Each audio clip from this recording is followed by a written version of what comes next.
first shot in war over abortion funding. South Carolina Governor Henry McMaster has ordered that all state agencies eliminate funding from the state and local governments to abortion clinics. The executive order was signed on Friday. This is another win for the conservatives.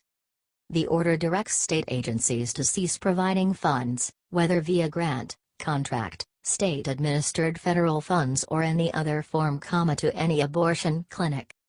Advertisement. McMaster also redirected the waivers from the federal government to the state's Department of Health and Human Services. The waivers are to exclude abortion clinics from South Carolina's provider network. There are a variety of agencies, clinics, and medical entities in South Carolina that receive taxpayer funding to offer important women's health and family planning services without performing abortions, McMaster said in a statement. McMaster has said what we've all been thinking for a long time. He doesn't want taxpayer dollars directly or indirectly funding abortion providers. Most notably of which is Planned Parenthood. Advertisement. According to the Post and Courier, only 3 clinics offer elective abortions in South Carolina, including one Planned Parenthood clinic in Columbia. Today's executive order issued by Governor McMaster hurts South Carolinians in the name of politics, Jenny Black, president and CEO of Planned Parenthood South Atlantic, said in a statement. Of course, liberals and whiners at Planned Parenthood tried to say that McMaster is attempting to score political points by sacrificing women.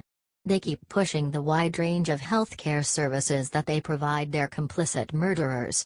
Never mind the fact that it's been proven the bulk of their business is abortions, and then the next largest chunk of the pie is contraception. A federal judge in Texas temporarily blocked a similar attempt to cut off Medicaid funds to Planned Parenthood. The state's attorney general said Texas would appeal the ruling. What do you think of South Carolina making such a common-sense move?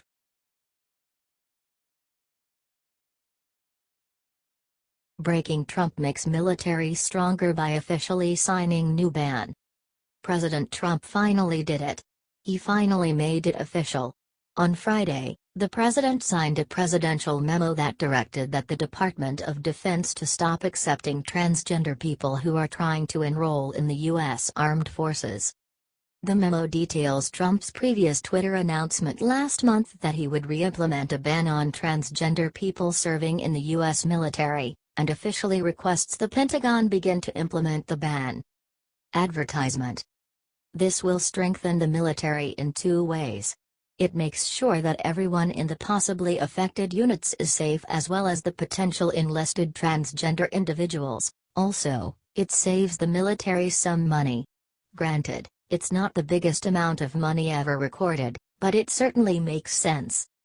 Trump's memo bars transgender people from enlisting, but instructs Secretary of Defense James Mattis to further explore how to handle transgender people currently serving in the armed forces. This is a good thing for everyone. Transgender people tend to be mentally ill and have a very high suicide rate.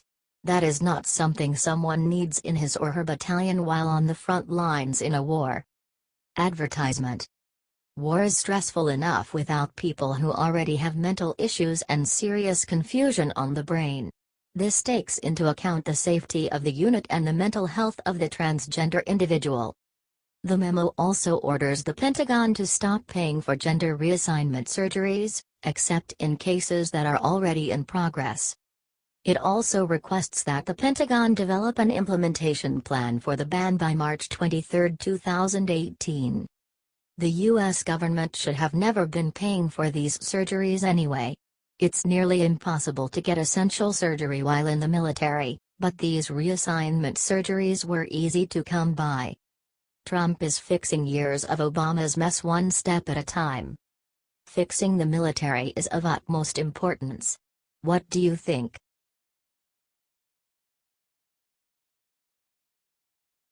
DOJ laughs in face of Dem senator after hearing his request to delay corruption trial.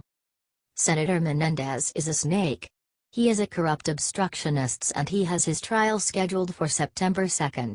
He isn't very pleased with that date though, and it's actually kind of funny why.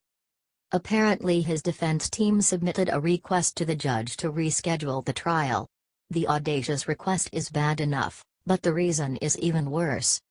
Yes, this moron asked for time off to be in D.C. for key votes. It doesn't matter, he will be removed from office and won't he be able to be a senator again. If he thinks he can, he's delusional. This is a self-centered senator who truly believes that he is the exception to every corruption rule in existence.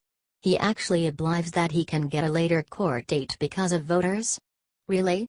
Maybe he should buy a lottery ticket and use the same number all the way across because he really thinks he is that lucky. What do you think of this?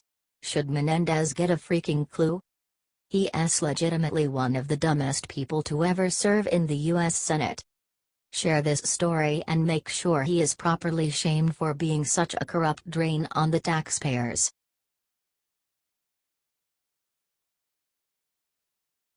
Stacey accurately describes Maxine Waters with 3 brutal words. The right universally hates California Democratic Representative Maxine Waters. This includes a black conservative actress in Stacey went after Waters for her pathetic speech at Bet's Black Girls Rock idiotic event. During her speech, Waters said, "If you come for me, I'm coming for you," and called out right-wing, ultra-conservative, alt-right haters. Advertisement. Waters did her typical threatening of Trump and removing him from office because she has no fresh ideas nor is she even close to understanding impeachment. Whether it's the President of the United States of America or any of his cabinet, we will say to them, "We will resist you, we will not allow you to damage this country in the way that you're doing, we will not allow you to take us backwards. Not only will we resist you, we will impeach you, Mr. President." Got on Twitter to call out Waters. She believes that Waters is a corrupt media buffoon. Of course the liberal blacks were pissed because heaven forbid a black be conservative. Advertisement. In response to Waters' speech, wrote on Twitter, "This is how you spin a corrupt media buffoon sucking up her late in life 15 minutes, and shared an article featuring Waters' speech.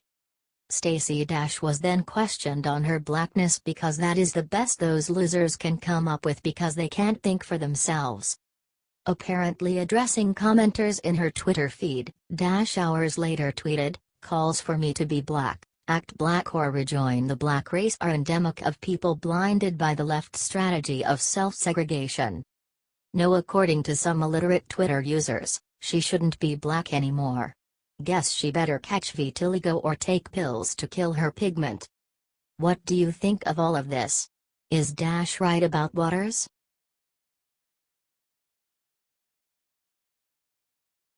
Lindsey Graham discovers easy way to make Democrats vote for Trump's agenda. Senator Lindsey Graham, a known traitor to the GOP, is all of the sudden against the Democrats. He believes that we should be putting the Democrats in a bad spot on the impending vote regarding the raising the debt ceiling by pushing through the border security funding. This would make it hard to vote against the spending bill. "Let us take some hard votes," the South Carolina Republican told Hugh Hewitt, a conservative talk radio host. "Let us make Democrats say no to raise the debt ceiling, no to funding the troops, no to helping veterans, see how many of them break. And I don't know why we don't do that. And I think that's what President Trump is saying. Advertisement. The U.S. will be hitting the federal borrowing limit in October. This has generated yet another deadline for Congress. If they fail to raise the debt ceiling, it could cause an economic recession. This would be bad news for Trump, but just as bad for the members of Congress. The White House and Trump administration is very clear regarding the support of a debt ceiling increase. They're even fine with it being purely about the debt ceiling and not including the wall funding or anything else. It's very unsure whether the Republicans will serve the American people and force the Democrats to vote for the wall funding in this debt ceiling increase. It would make sense because this is one of the hardest times to say no. Advertisement. We should use our majority in a clever way, Graham said. So if you had putting the country at default and building a wall, so that us like 0 for 2. Nobody wants us to default on the debt, and almost everybody wants to secure the border. That's a pretty good combination. What do you think of Graham's proposal? Do you agree?